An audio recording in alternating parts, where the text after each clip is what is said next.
Well, good evening, everyone. It's that time for us to get our cup of coffee and visit.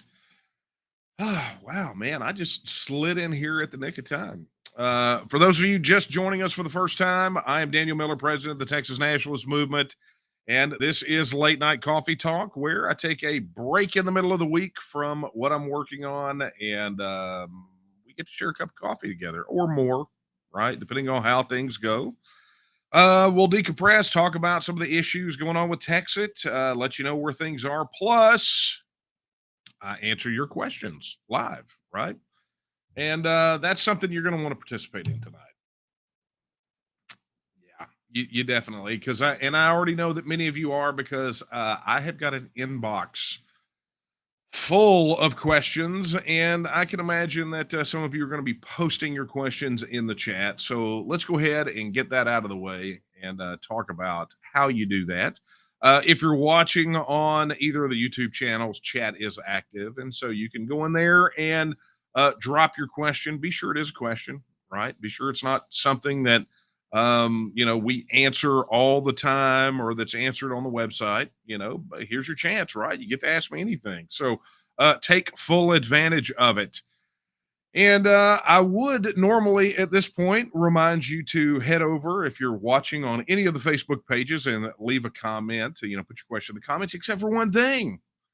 Facebook would not allow us to post this live stream tonight. So we are not streaming on Facebook tonight. We are YouTube, our Roku channel, the TNM mobile app, and Twitter. I think we're on Twitter. Yeah. So we're, kind of all over the place, but not Facebook. So good times, right? We're going to talk about that. Obviously, if you were watching a couple of weeks ago and even last week, you know exactly why we're not on Facebook. But we'll kind of give you some updates on what's going on with that. And in the meantime, we're going to talk about some brand new polling numbers that came out about the Texas issue you're going to want to see. I find them, I'm not going to say encouraging, just, validating.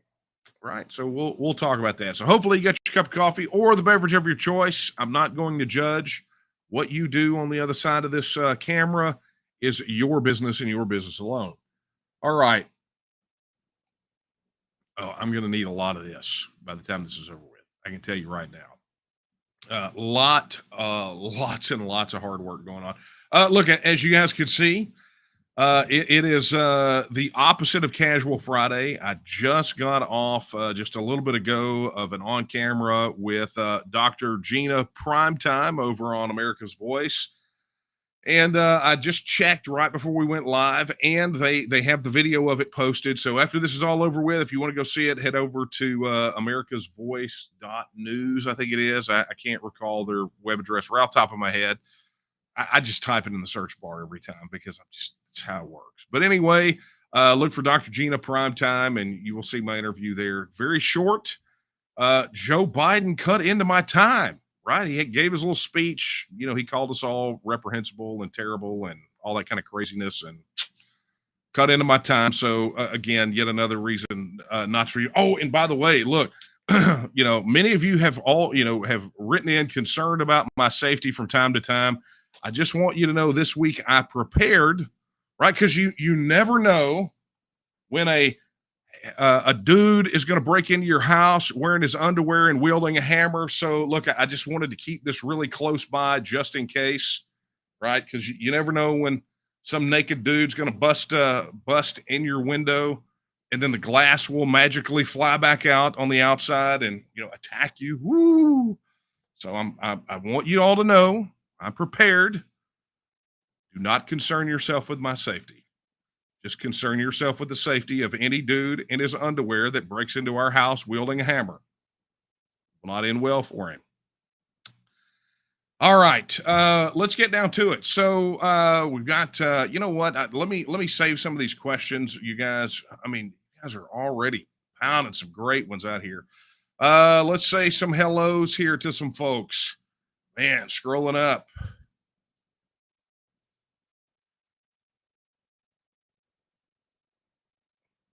There we go.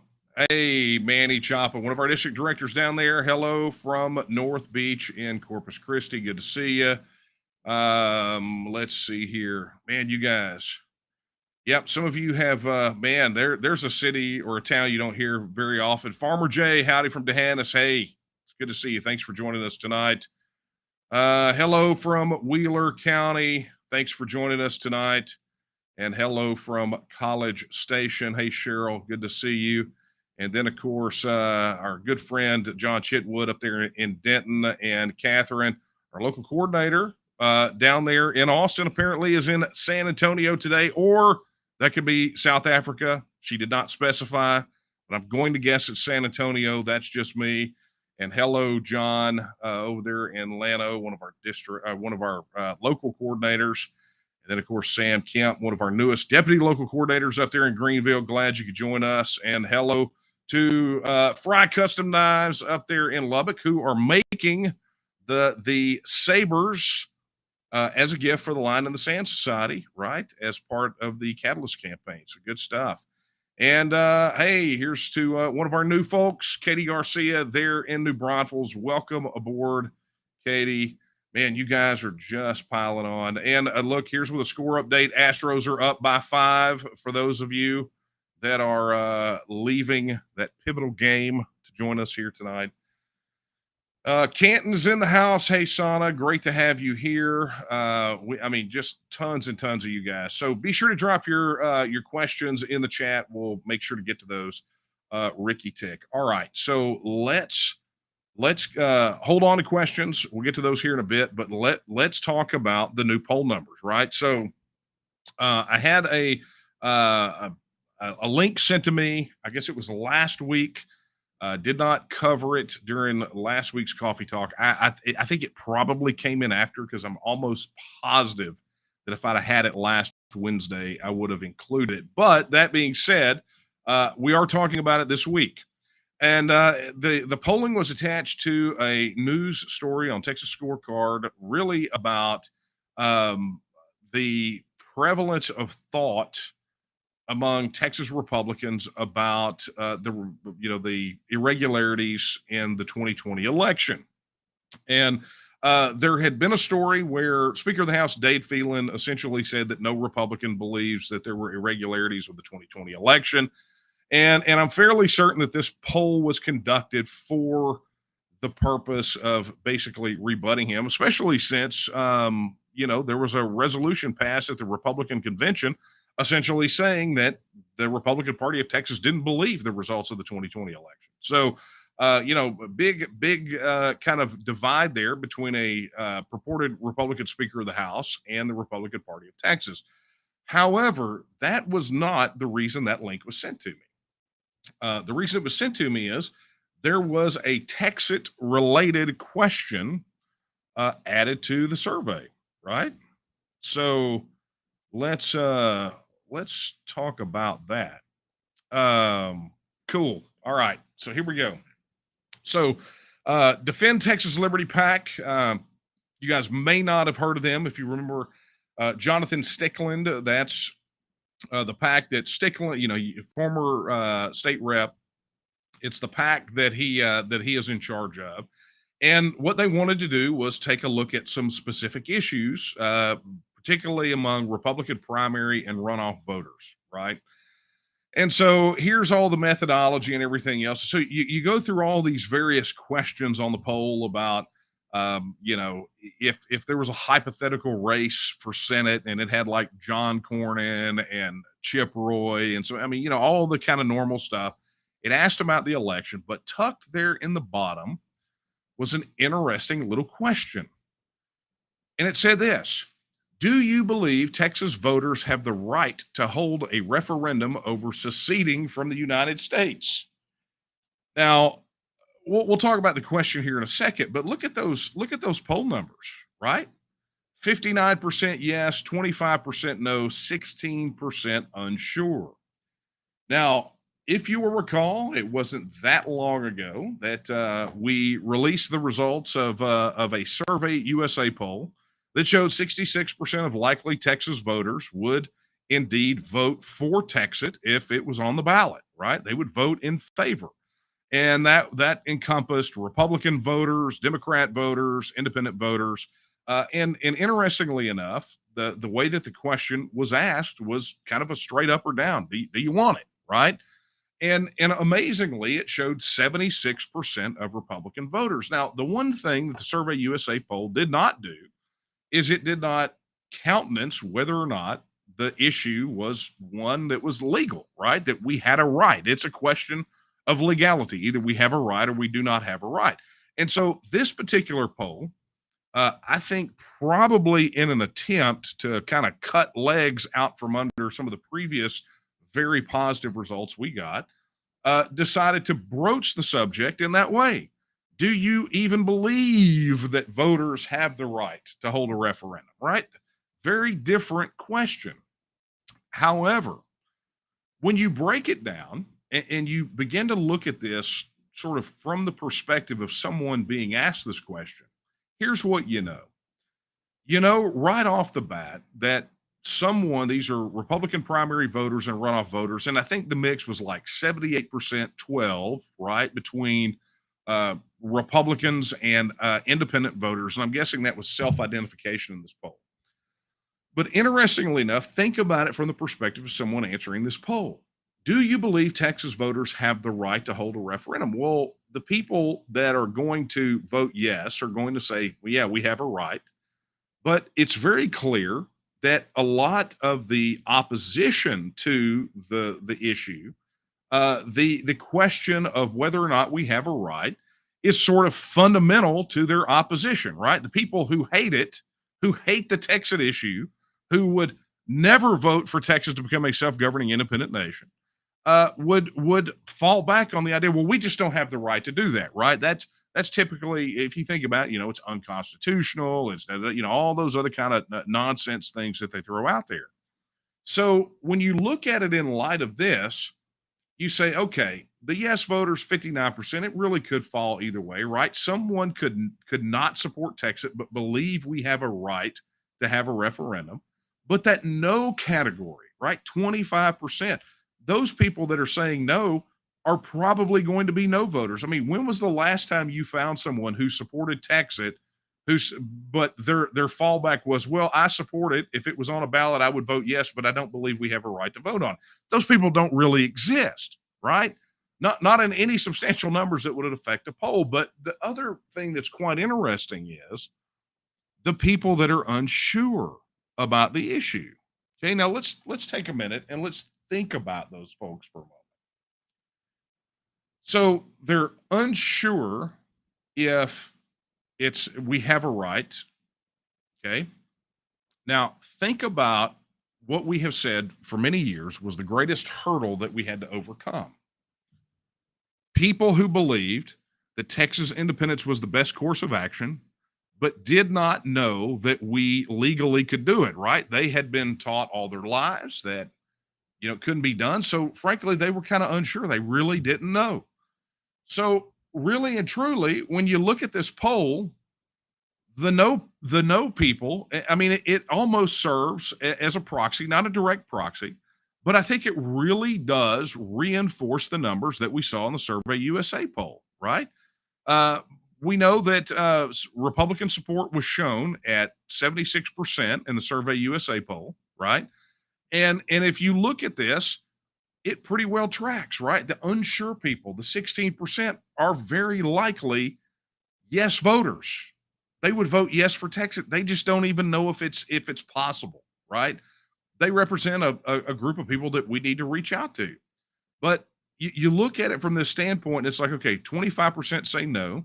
So you take the Survey USA poll, the people who said no on the Republican side were about 24%, right? So this tracks. And even with the breakdowns, where I don't have that particular slide here, but the breakdowns of about 78-12, right? 78% Republicans, 12% independents, even that doesn't really dilute the support that much, right? Not even at all. Even with, I think, we had independent support at 53%, something along those lines of the Survey USA poll. So bottom line is Guys, if the Survey USA poll did not tickle your fancy, if you thought maybe that's an aberration, right? Even after we showed the clear trajectory from 2009, moving all the way to the Survey USA poll, here is yet another poll that shows what? That we are the dadgum majority. We're winning, right? It's literally just confirmation of what we already know. So if Research 2000 and 2009 didn't do the trick, right? If the Rasmussen poll in 2010 didn't do the trick, if the Reuters Ipsos poll in 2014 didn't do the trick, if the Survey USA poll this year, back in the summer, didn't do the trick, here's one from October showing that support for Texas independence has abated like none, like zero, right? The support is there. Well, what does that mean? That means we got to keep doing what we got to keep doing, right? Reaching more Texas voters, building that political support, right? Because all political power is inherent in who, right? Who all political power is inherent in who? The people, right? So we have to get the people, and then we have to organize those people, and then we have to utilize that acquired political power to achieve our aims. Paint by numbers, folks. It's not rocket science. Paint by numbers. Do this, then do this, then do this, then do this, then win. That's what we want to do, is win, right? So I thought I would share that with you. That survey, that poll, those poll numbers are going out to media tomorrow morning. So you guys get first bite at the apple on that one, but they'll go out to media tomorrow, and the rest of the world will know, because I'll tell you that the PAC did not really promote that. They really promoted the 70 some odd percent of Republican voters that believe that there were irregularities in the 2020 election. So look, their poll, their choice what to lead with, but we're going to take it and we're going to blow it up, because it really just, again, confirms what we already know, what we have known for a very long time, that if TEXIT goes to the polls tomorrow, it wins, and it doesn't win by a little, it wins by a lot. So good news for all of us, right? And great job to every one of you out there in the field, all you active volunteers that are grinding away to connect with Texas voters and share the good news. Look, it does my heart good to be able to stand in front of people at these events, these meetings, ask who in the room is ready for TEXIT, and then get to tell them you're the majority, not by a hair, but you are the absolute majority of Texas voters. That is a unique position for us, to be able to concretely declare to Texans who support TEXIT that they are indeed the majority. So now we just have to make our legislators, if they can't see the light, we make them feel the heat, right? But we got to get them on our side, and only you can do that, because your constituents. You have to make that happen. All right. Before we tear off into the Facebook thing, because it's going to take a hot minute to get through all that.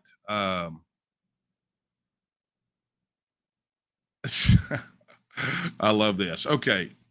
Red State Secession, who were the part of the folks that commissioned that poll from Survey USA, said, let's get to the poll. Now I'm sleepy. Well, I'm sorry for not being able to keep you engaged. My sincerest, heartfelt apologies. But now you know, and you know that good confirmation on those numbers, and thank you for doing that. All right. Tell you what, let's take let's hit some questions right before we get over here to the to some of the other chat and talk about the Facebook thing, because Facebook thing's going to take up some room, right? Okay, so David sent in an email. This is from last week. He says, is there a way to set up scholarships for people who want to join and volunteer, but absolutely cannot afford it? So, yeah. And he says, I realize membership is already relatively inexpensive, but for non-seniors or non-veterans on a fixed income, it can still be prohibitive. Maybe do volunteer hours for membership exchange. So here's what I'll do. I'm going to show you perhaps one of the worst kept secrets about what transpires in the T&M, and I'm going to show you a path to making that happen. Okay, so let me do this really quickly. I'm going to go ahead and pull up the main page of the website. Give me just 1 second. All right. We'll get to this Facebook is censoring TEXIT here in a minute. But doggone it. Hang on, guys. Wrong thing. Hey, thank you very much. Give me just a second. I promise, David, I will get to your question here in a second, but I've got to make sure I think we're here tonight, which would not surprise me, not in the least. All right, so here's what we're going to. Thank you very much. What I'm going to do is I'm going to walk you through this just really quickly and tell you what you need to do. When you are a registered user on the website, right? All you have to do is when you register your support.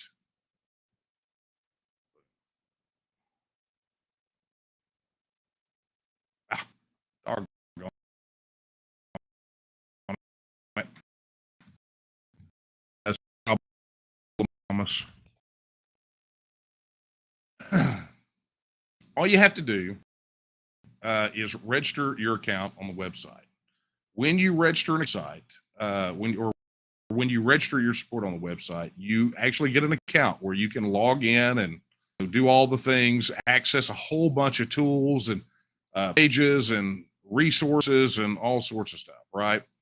So let's reload. I'm not going to be able to do it. You know what? I'm not going to burn you guys' time with getting logged into the website. I hadn't planned on doing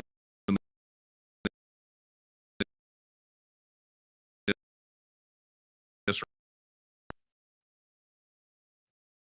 I would have been way more prepared for this. But anyway, yeah, see, internet, it literally just dropped one of our streams. So apologies, everyone. So here's the bottom, right? One of the cool parts about what we do is we offer people a way to bootstrap their way into membership, right? We've had it for many years now. And essentially what you do is this. When you register and log in, there's going to be an action menu at the top of the screen, okay? And on that action menu, you will have a section that's called out and links to, I mean, things that are handy, right? To share people. However, one thing you may not realize is when you share your unique ID or use your QR code, which you can find in the mobile app, when people sign up, make contributions on the main contribution form or sign up for memberships, you actually earn store credit, right? We give you credit on the T&M website. And when you go to your outreach page, you will see the accumulation of your store credit, and you can use it for anything, right? You can use it in the T&M store for merchandise, for handouts, really to what David's talking about is you can utilize it to purchase membership. Essentially, when you talk about, is there a way, maybe volunteer hours for membership exchange? Absolutely. That's essentially what's happening, right? If you help grow the organization and you help bring other folks to the table that can help us keep the lights on and get the word out, you're going to get rewarded for that in store credit, right? And then you spend it however you want to. And again, I know a lot of people that have purchased merchandise, have built enough store credit up that they have to pay for membership again, right? And I think I don't remember what the rate is off the top of my head. I would encourage you or anyone else who is in that position to go out there and do it. You can help build the organization literally just by sharing your link. When you're logged into the website, any of the social share links, you have a unique ID, it will append it. And anyone who registers support, you get credit for. Anyone who becomes a member, you get credit for. Anyone who makes a contribution, you get credit for. Now, that being said, you only get store credit when that relationship, someone comes on and becomes a member or makes a contribution, right? So we reward you for helping us go out there and reach more Texas voters and keep the lights on. So definitely explore that. And sorry for the rabbit trail. Like I said, I wasn't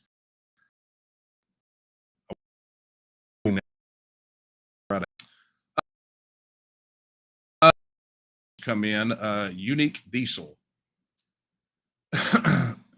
So when we get the winning referendum vote from fine Texans, this starts the process of negotiations and the process of independence. Is anything actionable as an independent nation at the time that the referendum is won? Say we're in an emergent situation and a decision that needs to be mixed with current federal law regulation. Can we act as an independent nation at that point and go against that federal authority? Really, really good question, and I wish there was a simple answer for you because, frankly, the answer to that is rather political and situational, right? So the way things are, nothing changes, and I talk about this in the book. Nothing changes until it changes, right? So the piece of legislation that we're advancing that gives Texans the vote on the issue does a few things within our constitutional bounds after the vote. But from that point forward, you have to look at it kind of in two perspectives. And I think this is kind of the crux of your question here. From one perspective, the political will of the people of Texas has been expressed, right? So the arrow, so to speak, has left the bow. Texas has every right under international law, laws of nations, the primary right of nation states. I mean, any of those various things that you want to look at. Texas has every right at that point to operate as a self-governing independent nation. So the question becomes, which direction do we go? Well, one strategic status nation, right? That is a key of making sure that they're stable with the exit process and that we land on both feet on the other side of it. But there's nothing saying that if there was some sort of crisis, right, some sort of emergency that Texas had to react to at the time that required us to act as a self-governing independent nation, that we would not have the right to do that, right? There's nothing that would prohibit us from doing that other than the political ramifications of it and the potential for sort of blowing up the entire exit strategy. So, an academic question, I would at some point, with obviously much more time than we're that's an hour to 2 hour long conference. Probably teach a course, an entire course on that aspect of it, and probably should. But thank you so much for your question. Okay, so here's a question. I have no idea how to pronounce this, but the question is, I can't pronounce who it's from because I just don't know. Hypothetical, what happens to the movement if Beto wins? We grow. It makes our job legislatively harder, but who knows? I mean, maybe people like Beto are so full of themselves and so well entrenched in their position, they'll take up on the ballot just to think they're going to shut us. Who knows? Okay, here's another one. It's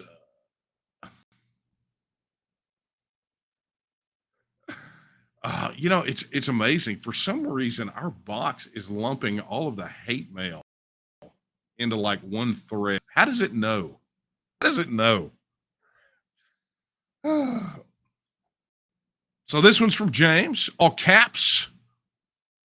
What happened to the referendum? It isn't on the ballot. And what happened to your candidates? Not one T&M candidate on the ballot. You people are full of expletive. He did not type out expletive, but there is one there, and he says we're full of it.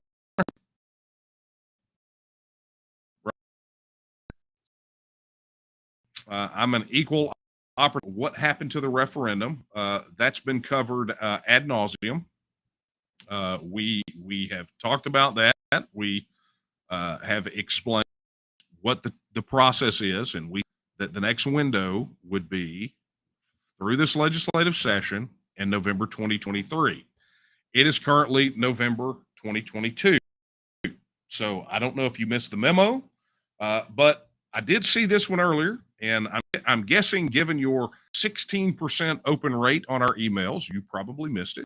So, yes, it is not on the ballot, and it would not have gone on this ballot anyway, because that's never what we said would happen. Never. We never said it would be on a November ballot in an election year. Not once. Not a single solitary time.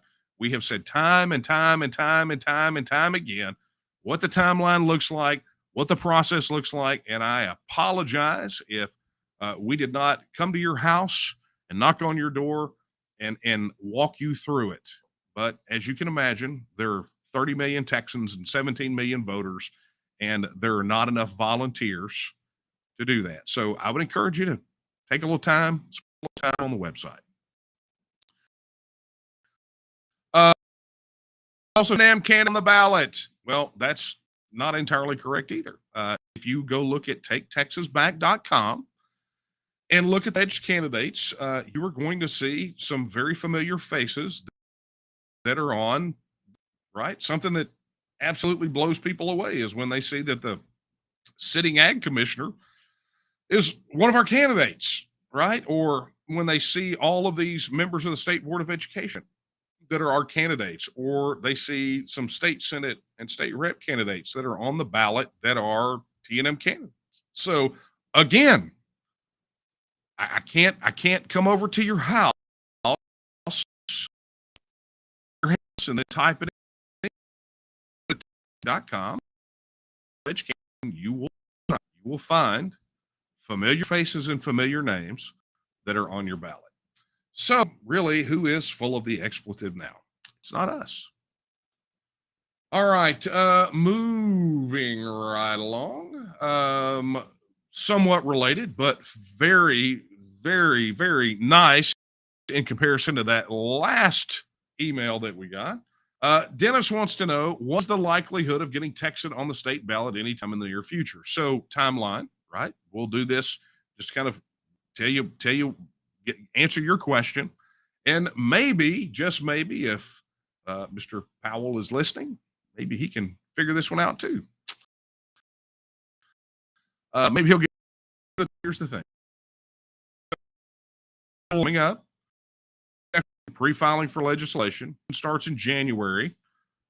There are about, 60, 90 days-ish to get the legislation filed. The legislation gets filed, makes it through committee, makes it through both houses, gets signed off on. Then, according to the text of the legislation, Texans will be able to go to the polls in November of 2023 and cast their ballot on the issue, on the question of should Texas start its ballot. That's so. What is the likelihood? Well, the likelihood is completely contingent upon the ability of the T&M to connect with enough voters, and those voters to help connect with other voters, aka let's build capacity, and then move that capacity toward pressure on the legislators to get the job done, right? So bottom line is, this is not a spectator sport. No, if you want the vote in November 2023, you got to do the things necessary to get it done. I cannot do it by myself. National leadership team of the Texas Nationalist movement cannot do it by ourselves. It takes everyone who wants to see TEXIT happen to get engaged in the game. This is not a spectator sport. Somewhere really offered is about to be because again, Sam Houston did not win San Jacinto leaders, right? You got to get on the field, you got to march, and you got to go win, and you got to do the things necessary to win. So, Dennis, I'm hoping that you're already a registered supporter. If you're not, be sure to do that, but also volunteer. Look, we are spinning up local groups from one end of Texas to the other. we are processing local coordinator applications like crazy. Literally just putting the finishing touches on brand new local coordinator training to accommodate people that in the task at hand. We got to have all like reading the and download the app to communicate with you when we get censored by Facebook or whoever, or your emails are going to spam. It means showing up to meetups. It means volunteering to become a local coordinator, or to go knock doors, or just in your daily life talking to other Texas voters and connecting them with the organization. Those things happen and the likelihood goes way up, right? Our opportunity, but again, there are no magic wands. There are no quick fixes. Just got to get the job done. Thank you for your question, Dennis. Sam, okay. Sam says, Daniel, good evening. Some friends and I were discussing that if we can get to the point of actually being able to vote for TEXIT, the votes from people/ancestors that have a longer time residing in Texas should count more than people less time living in Texas. That's just, Sam, I understand. That's just the way that it works, right? It's just not the way it works. Anyone registered voter here in Texas will be able to participate in that vote, and that's just the way it works. And I will say this, look, and this is coming from a 6th generation Texan, right? And I imagine you probably got pretty deep roots as well. The people you're talking to, especially given the tone of the question, probably have deep roots as well. But I'm going to tell you what, there are people that have left everything they own, everything they know to come here to Texas now because they want to help make Texas free and independent. And I'm not the person, nor do I think anyone else should be the person to tell them that their voice is less than mine, right? I just don't think that's the case. I've seen some of those people outwork native borns. They run circles around them because they understand what's at stake. Probably a lot more so than a lot of folks that were born here and have deep roots here. I've seen some vehement opposition come from people that have been here, that are multi-generational Texans that have drunk the Kool-Aid, so to speak. And I've seen people that just have no time at all to see Texas free and independent, just absolutely turn into rock stars. And it's like about the defenders of the Alamo. Look, if Sam Houston or William Travis or Bowie or Crockett or anyone who fought in the Texas Revolution, I know Sam Houston didn't follow, but you get my point, right? Any of those heroes of the Texas Revolution, right? Those weren't born here, but if they can fight and shed blood and in some instances give their lives for Texas, then who are we to set the bar any higher?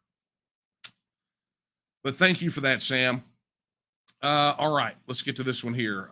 Steven says, and then I got to get to the Facebook thing. So let me see if I can do these quickly. Steven says, if Texas is passed, will Texas create their own currency, and how will that affect commerce and Texas oil and gas production? And Texas will want to create its own currency. Commerce. Well, it's not something that we're going to do overnight, but we're much closer to the creation of a currency than most people realize, right? We sort of have a lot of the things necessary to do that.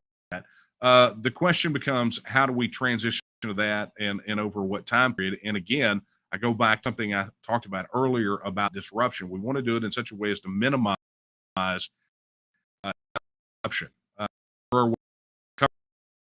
Book, and you can go check out the discussion about that at TEXIT now.org. There are a few answers over there that deal specifically with that. Okay, let's see here. Here's one. Melindy says, bump. Oh, it was from last week. I get it.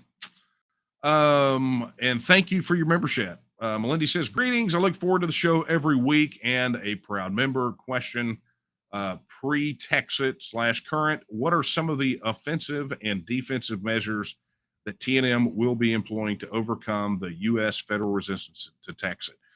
Look, there's a 2-part question. Let me get to this first. That is always chief in our thing, right? So it's not, while we have to really focus on what's in front of us right now, right? The next step, what we do in the next step, and then the step after that, is really also looking down the road toward winning the referendum and then winning the independence after the referendum, right? So it's always foremost in our minds to think about the entire journey. And so much of what we do now is really thinking about that long term. So, for example, many people don't realize, many people know, a lot of people, not many, a lot of people know that we have our own PAC, right? We have our own political action committee called the T&M PAC, and that we use the PAC primarily to, the purpose of the PAC is really to recruit, vet, train, and support T&M candidates, Texas First candidates, right? And this last cycle was the first one, not a lot of change. But what most people do not know is we actually have a second, right? And that PAC is what they call here in Texas an SPAC, or a special purpose PAC, that is specific. It's called the TEXIT PAC, and it's specifically to raise money so that we have a war chest to fight the misinformation and the opposition when the referendum comes. And so the time to raise for that is now, right? So that's an example of how we're thinking about right now and how we're thinking about then. And we have to sort of do both, right? We have to raise for both, and we have to prepare for both. And a good component about this, from a offensive and defensive measure, especially talking about federal resistance to Texas, is really going to be about the politicians, the elected officials that are at the helm in Texas when all of this transpires. And I need enough. I need all of you to think about that, right? Consequences. And so when you're going to the polls and voting, particularly in the primaries, you have to be thinking about, when TEXIT happens, is this the person that I want calling the shots, making the decisions?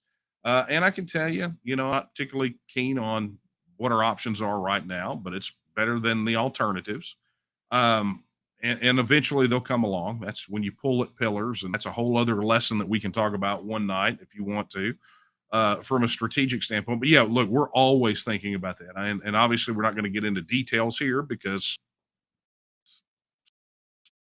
we don't let the opposition know our battle plans about them. And then here's the question: does T&M have a position on poker rooms? We do not. Not in our mission. All right, let me get down to this next thing that we're going to need to cover, which is Facebook. Many of you have asked about this. Okay, quick. Let me do this one. Raging Smirk asks, what is the date for the Tim Pool interview? I'm going to be on Tim Pool's show on YouTube. He's a streamer. Going to be on Tim Pool November the 15th. So be looking for that, and we'll have the event on the calendar here in the next day or two. Boom. Let's see.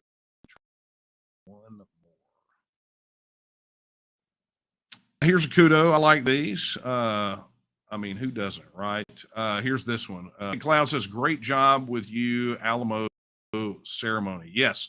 For those of you who do not know, every second Saturday of every month, the TN for almost, I guess, probably 12 or 13 plus years now, the TNM has a ceremony and lays a wreath at the door of the Alamo Chapel, and it is open for you to participate. The details are on the TNM event calendar, and of course, it'll be this month. It'll be a week from Saturday, so be sure to check out those details and go participate if you can.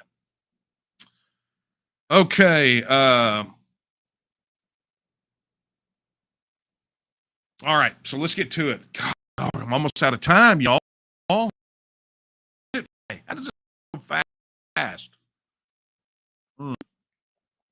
All right, so here we go. Down to the brass tacks. So many of you, we talked censorship since and I encouraged many of you last week to send in screenshots book actively banning you from posting texitnow.tnm.me/texit, and you did. However, after some consultation with some parties that I am not at liberty to discuss right now, we have launched this page on our website. And if you go to tnm.me/Facebook, you can help out with this effort. So let me just explain to you, for those of you who do not know what's happening. And by the way, there's a video on this page, so you can go watch it there. Facebook is not allowing people to share the link to our TEXIT section. And literally just before the broadcast, I got notification that 6 posts made by the TNM into a county group from 2 years ago have been removed. Of course, those texitnow.org, include that link, but they are going back in a phenomenal example of outrage archaeology and retroactively deleting posts that contain texitnow.org. So just be prepared, right? They're coming after us, and that's fine. That's what they do. But if they think we're going to take this line down, then they're smoking a big old rock of crack. Maybe if they move from California, stop attacking their underwear or whatever it is that they do, then that'd be a different story. But the bottom line is, here's the deal. We want you to continue to share our posts right on social. Please, guys, again, I reiterate, don't send me any hate mail about getting off Facebook. I'm not even going to read it, right? That's not the point of the exercise. We have to be where Texans are until you can get until you can turn some other platform into the most used social media platform in Texas, then keep it to yourself, right? We have to go over there and go where Texans are, because that's part of our job. All political powers inherent in the people. We got to go where the people are. The people are at Facebook. If you don't like it, take it up with the people. Okay. So, while, you want to, circumvent, do whatever, post other links that don't include the TEXIT stuff. Look, knock out. All of this exercise right here is screenshots of Facebook preventing you from posting, and specifically the screenshots where it shows that it's violating the community standards. Now, some of you, they've taken it, just not even throwing the error. They just give you the circle and just let it circle over and over and over, and it never posts. But for the vast majority, you're getting this message now as well. Now, they don't ban you for this, right? So you can go do it as much as you want, but we only need one screenshot from each person, and we need it from as many people as possible, right? We need as many people as possible to do this. I cannot tell you why. That will be abundantly clear rather than later. I'm saying perhaps, I don't know, a couple of weeks or so, right? It'll be very clear why, but we need as many people to do it as possible, right? So go to this page, tnm.me/book. I mean, look, dude, we kept it easy, right? Follow instructions that you see right here, right? Follow these instructions and then submit it here. And people are going to say, well, what if I don't want to give my email address? Right? Because we need it for what it is they're getting ready to do. So, you super independent people and blah, blah, blah, whatever it is. Okay, that's fine. You don't have to participate. But as it stands right now, we need as many people to do this as possible. And it hasn't gotten any better, right? As I said, these guys are engaging in outrage archaeology. They're going back on posts from, up to 2 years ago. I mean, it started a couple of months, then we started getting notifications about 10-month-old posts, and now they're back to 2 years, and they're on a slash and burn mission. So we're fighting back. This is part of what we need to do to fight back, and we need your participation. So again, that's tnm.me/Facebook. And let's do this, man. We have an opportunity to go in there and really let's get it done.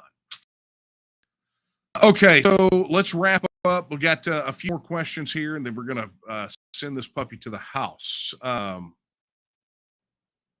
Okay, Canine Raven has a question. Says, at what point after Texas chooses self-governance do the U.S. federal laws and regulations cease to hold us in their power?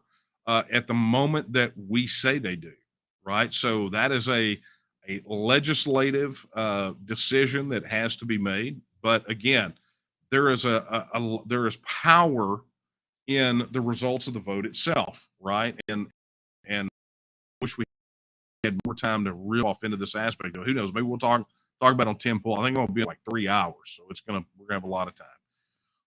But this question is really a good one, right? What does that cutoff period look like? And what we have is you have a declaration of political will, then you have to begin to carry that out in governance, right? So from that moment forward, we get an opportunity to act and behave like a self-governing independent nation. So as I've said many times before, there are really four things that need to be addressed post-Texit vote: constitutional issues, statutory issues, international covenants, treaties, and agreements.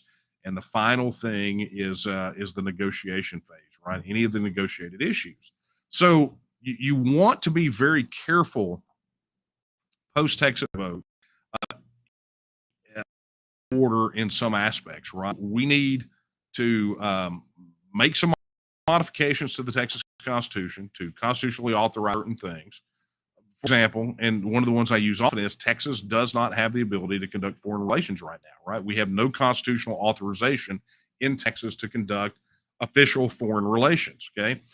Which is necessary when you begin to pursue signing on to international covenants, treaties, and agreements, things that nation states would sign on to. And so you want to ensure that you get that done constitutionally before you begin the process of international covenant agreements, right? Because we want to follow the rules. If rules are broken, we want the federal guys to do it, right? Because it weakens and diminishes their position. And frankly, anything they do post Texit vote in retaliation or kind of digging their heels in, all of that stuff just weakens their position. But this is also, and I've said this before as well. This is also really that time period is contingent upon the external circumstances, right? So much of the way that we have constructed the legislation for this gives a tremendous amount of latitude to kind of either kind of pump the brakes a little bit on some aspects, or if circumstances warrant, put the pedal to the metal, right? And I mean, get this thing done in short order. I mean, if you want to talk about the gospel, you literally have the Texit vote, and the day after, you can have the governor call a special session, and special sessions last for 30 days, and the governor could say, okay, in the special session, this is what I want. I want the basket of constitutional amendments. I want the statutory changes. I want authorization for international services, and I want to put together a team of negotiators to send to Washington, D.C. to act on the negotiated issues. So inside of 30 days, and honestly, if those things are pre-drafted, which I suspect they might be, just suspicion, if those things were, say, pre-drafted for what they had to do, then you could see that thing happen fast, right? If you have willing pro-Texit elected officials. And I know people are going to say, well, then we're doomed because of who we have. Not necessarily, right? There are, and I've said this before, pure Gene Sharp, there are three mechanisms for dealing with regimes, right? There are kind of three ways. There is conversion, there is cooperation, and then there is coercion, and that's peaceful coercion. But those are the three, and so we can talk more about that later, or just Google Gene Sharp and. Okay, so let's get down here. Here is a question over mechanics. Kenneth Godwin wants to know, how can we get supporters signed up if they don't have email addresses? That is a question that's probably needs to be discussed, not on Coffee Talk, right? But for anyone out there using the public-facing supporter sign-up sheets, an email address is required. That's a whole other topic. So, Kenneth, I would suggest suggest that you speak with Sector and have them sort of bring that up and then have that addressed internally. Okay. Okay, this is from Zach. Zach says, this will be our last question for the night. Believe me, it's a slow process till it isn't, but I believe it can happen. Just need to beware demoralization campaigns, be brave and confident. Those are encouraging words. And that's exactly what it takes. Look, these are not done overnight. They take work. And anyone who believes that this is like popcorn, jam it in a microwave for 2 minutes and 30 seconds, and on the other side comes hot, buttery independence, you're just deluding yourself, right? You have to gird up for the long haul. We've had, man, I had an example of a toe dipper just the other day here in the organization, right? Came in just hot to trot, man. They were, if you listen to them, they were ready to charge the gates of hell with a squirt pistol, right? That's how hot they were. They ran up against the first thing that became the bridge too far. And what was the bridge too far? Well, they had to email someone other than the person that they were emailing, just so we could maintain our processes and keep up with it. Bridge too far, right? And so my philosophy is this: is that look, it's not everybody has to be right there on the front lines. Not everybody has to be stuck in. Everybody should participate, right? Be a member, make a donation, be a volunteer. Not everybody has to be, feed into this thing. It helps if everybody is, right? Both jumping in both feet. It helps if everyone is, but not everyone wants to be. And a lot of times people tell you who they are by what neutralizes them, right? I mean, if you're going to get neutralized by, I can't send an email to that person anymore, I quit. Well, what does that tell you? Right? I mean, if you think that's tough, I mean, wait till the opposition really ramps up. I mean, that's just some internal friction. And then it's not even a friction. It's to make things more efficient. But, at the end of the day, what are you going to do when the opposition ramps up, running, saying that you're a terrorist, right? I mean, if the email thing will undo you, then what the opposition's going to unleash will make you crumple up like wet notebook paper, right? And let's be honest, we want Texicans, not Texicants. That's the kind of folks that we are. We do not countenance defeat or weakness. It's just not what we do. So that, my friends, is how you win. That's how you have a championship team, and that's how you win. And that's what got us to this point today, is we go with winners. Winners find a way to win. Losers find any excuse to quit. That's just the way it is. So, Zach, it seems like a slow process until it isn't. And then it happens seemingly overnight.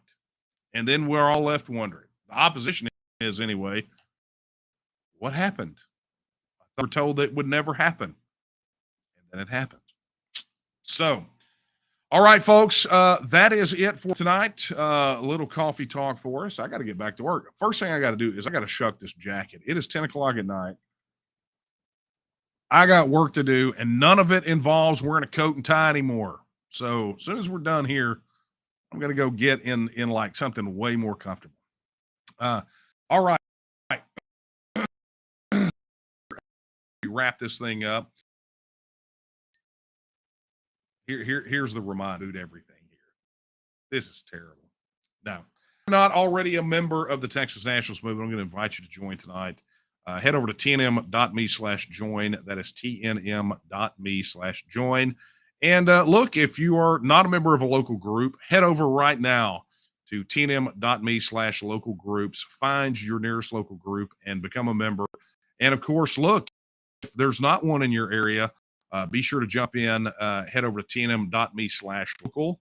That's tnm.me/local and volunteer to organize a local group. And of course, if you do not have the TNM app installed, be sure to get over there and do that, head over to tnm.me/app or go directly to the Apple App Store or to the Google Play Store. Download the TNM app. You must be already a registered supporter to access it. It requires your email. It's going to require your email address and password to log in. So you got to be sure to do that first. But once you do, make sure you get that. As a matter of fact, many of you are watching tonight because you got the notification that we're going live. So thank you all for that. See, Facebook, you can't hurt us. When we have ways to work around you, that's just tough cookies, right?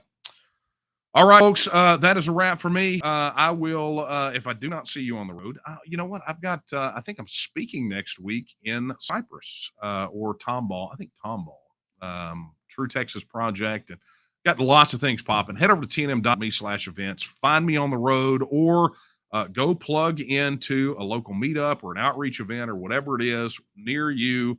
Come on, guys. Let's go win this thing, right? All right. I will leave you. I leave you with every words from Houston. When Texas will again lift its head and stand among the nations. I believe that time is. The question is, will you stand with her? Good night, Texians. Let's go win.